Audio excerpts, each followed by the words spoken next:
Au niveau sportif, oui, c'est très spécial parce que ça fait longtemps que nous ne sommes pas allés jusqu'à un 7e tour de Coupe de France.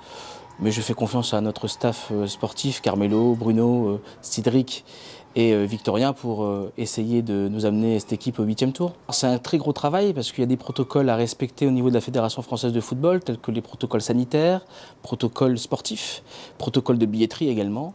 Il faut qu'on ait par exemple un médecin sur place.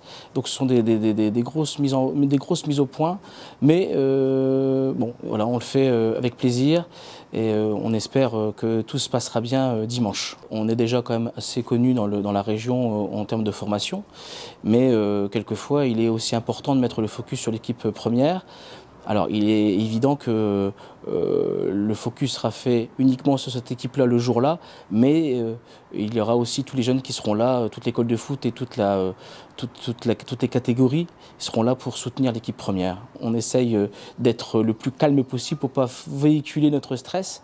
C'est très difficile à gérer parce que quand on aime le sport et qu'on aime le foot, voilà, on est animé par la passion du football et c'est quelquefois très difficile à tenir en place. On a la chance d'avoir réussi à amener l'équipe pour l'instant donc au 7e tour et pour l'instant ils sont premiers, mais ils sont talonnés par d'autres équipes en championnat telles qu'Étaples et Beauvais qui ne font pas de faux pas pour l'instant. On essaye de pouvoir continuer sur les deux tableaux.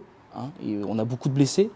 La grande fierté, c'est de pouvoir avoir fait confiance à des jeunes. Et c'est ça aussi le plus important, parce que ce sont des jeunes qui sont issus de la formation buligeoise. Et c'est notre satisfaction, ça veut dire qu'on a fait notre travail, je dirais, quand ils étaient plus jeunes. Je voudrais aussi donc remercier la municipalité pour son soutien au niveau du service des sports et au niveau des services techniques.